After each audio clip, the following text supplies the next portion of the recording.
नमस्ते प्यारे बच्चों, आज की ऑनलाइन क्लास में आप सबका स्वागत है। आज के वीडियो में हम सीखेंगे हिंदी कक्षा 6 का पुनरावर्तन 2। पुनरावर्तन यानी रिवीजन। हमने जो पहले पाठ सीखे थे उसके प्रश्न और जवाब हमें देने हैं और कुछ और एक्सरसाइज हमें करनी है। तो बच्चों, सबसे पहला प्रश्न है, निम्नलिखित प्रश्नों के उत्तर लिखिए। उसमें पहला है, सूरज की किरणें क्या करती है? तो सूरज की किरणें दुनिया में उजाला फैलाती है, उसे रोशन करती है। फिर दूसरा प्रश्न है, दीपक से हम क्या सीखते हैं?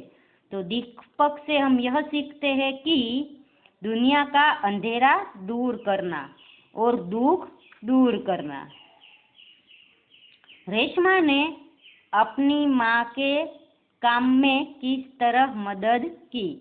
तो रेशमा ने डिब्बे में लेबल लगाकर अपनी माँ के काम में मदद की। चौथा प्रश्न है, माँ ने रेशमा को बाजार क्यों भेजा? तो माँ ने रेशमा को बाजार में भेजा क्योंकि लड्डू बनाने के लिए कुछ सामान चाहिए था। पांचवा प्रश्न है, राजा भोज किसान से क्यों प्रभावित हुए? तो राजा भोज है वो किसान की काम करने की लगन देखकर बहुत प्रभावित हुए। किसान बहुत उदार था, वह सिर्फ अपनी मेहनत का हिस्सा रखना चाहता था, राजा की मेहनत का हिस्सा नहीं, इसलिए वह बहुत प्रभावित हुए। फिर है, कोष्टक में दिए गए शब्दों का उपयोग करके रिक्त स्थानों की पूर्ति कीजिए। रिक्त स्थान એટલે खाली जगह। तो ये सब शब्द है कि, जिनसे, और, के लिए, इसलिए, ये सब है वो दो वाक्यों को जोड़ते हैं। जैसे यह वही लड़की है जिसने कल गीत गाया था।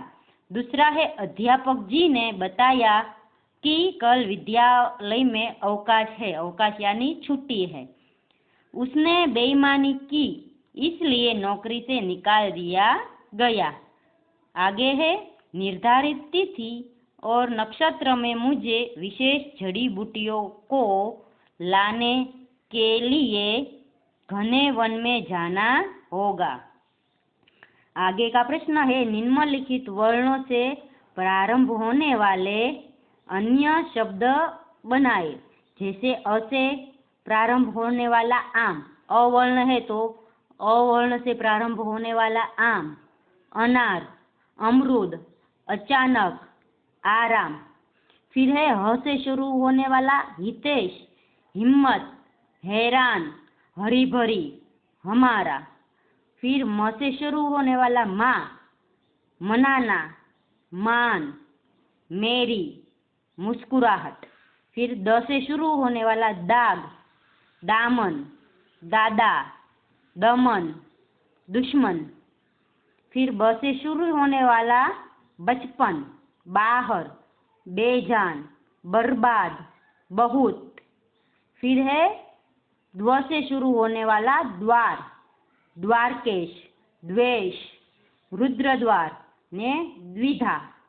द्विधा यानी मुश्किली, એટલે जो हम कुछ सोचते हैं उस सोच में द्विधा यानी मुश्किली आए वो।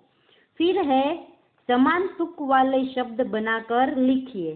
जैसे दुर्गुण, निर्गुण, सगुण, गुण, अवगुण, नवगुण। फिर सुनकर, पढ़कर, लिखकर, जानकर, बूझकर, समझकर। फिर आगे का प्रश्न है, अपने मित्रों के साथ आप किसी न किसी मेले में गए होंगे, उसका वर्णन अपने शब्दों में लिखिए। तो बच्चों, आप जो मेले में गए होंगे तो वहाँ आपने क्या देखा, आपने किस किस राइड में बैठे, वो सब आपको लिखना है। आपने वहाँ क्या खाया, क्या खरीदी की, ये सब आपको लिखना है। फिर प्रश्न है, निम्नलिखित मुहावरों के अर्थ देकर वाक्य में प्रयोग कीजिए। तो ये मुहावरे हैं। जैसे पहला है, आँख का तारा होना यानी बहुत प्यारा होना। तो वाक्य बनेगा, राधा उसकी माँ की आँखों का तारा है। फिर दूसरा है माथा ठनकना, यानी किसी अनिष्ट की आशंका होना। अनिष्ट यानी कोई खराब चीज होने की आशंका होना। तो इसका वाक्य होगा, बड़ी देर तक बेटा न आया तो माँ का माथा ठनकने लगा। फिर है अनसुनी करना, यानी ध्यान न देना। बिच्छू नन्ही की बात अनसुनी कर चला गया। फिर है मन डोलना, यानी विचार बदलना। तो बिच्छू को मुसीबत में देख नन्ही का मन डोल गया।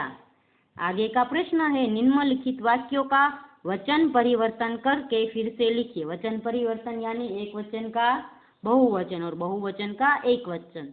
जैसे नदी बहती है तो नदियाँ बहती है। दूसरा है महिलाएं पूजा कर रही है तो महिला पूजा कर रही है। पेड़ पर कबूतर बैठा है तो पेड़ पर कबूतर बैठे हैं। उसने खाना खा लिया है, उन्होंने खाना खा लिया है। फिर पांचवा है वे आ रहे हैं तो वह आ रहा है।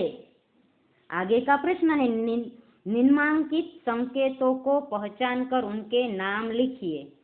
जैसे ये है खतरे का चिन्ह है, ये पहाड़ी विस्तार का चिन्ह है, फिर ये रेलवे की पटरियों का चिन्ह है और ये पेट्रोल पंप का चिन्ह है।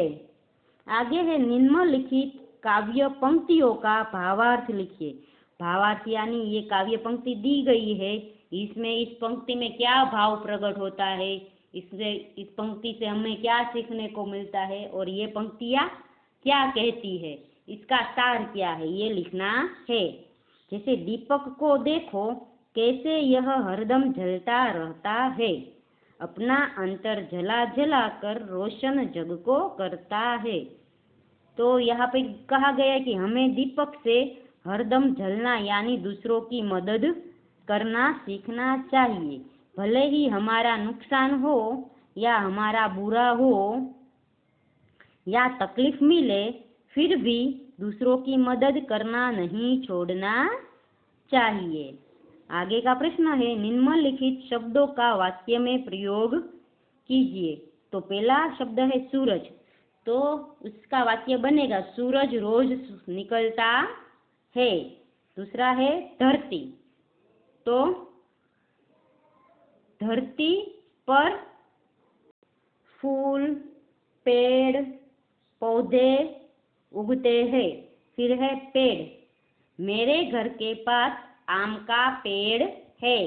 आगे है किसान, तो उसका वाक्य बनेगा किसान हल जोत रहा था, या ये भी बनेगा किसान खेत जोत रहा था। आगे है फसल, तो खेतों में फसलें लहलहाने लगी। तो बच्चों यहाँ पर है वो पुनरावर्तन 2 खत्म होता है। अगले वीडियो में हम फिर मिलेंगे, तब तक के लिए गुड बाय, टेक केयर।